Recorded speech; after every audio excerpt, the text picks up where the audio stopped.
गजा में इसराइल के हाथों मजीद 316 फलस्तीनियों का कत्लेआम। 2 रोज के दौरान 1000 से जायद फलस्तीनी शहीद।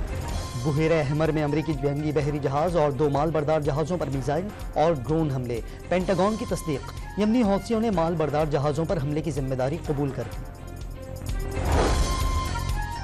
पाकिस्तान भारत को हराकर यूनेस्को एग्जीक्यूटिव बोर्ड का वाइस चेयर मुंतखब। ग्रुप इलेक्शन में पाकिस्तान ने सबसे ज्यादा 154 वोट हासिल किए। चीफ इलेक्शन कमिश्नर ने MQM के वक्त को कल मुलाकात के लिए इस्लामाबाद तलब कर दिया। सिंध में नई हल्काबंदियों पर एतराज़ात के हवाले से बात होगी।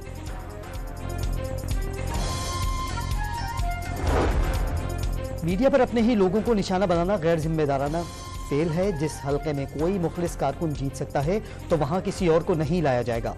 मुस्लिम लीग नून के रहनुमा एहसन इकबाल के प्रोग्राम खबर से खबर में गुफ्तगू।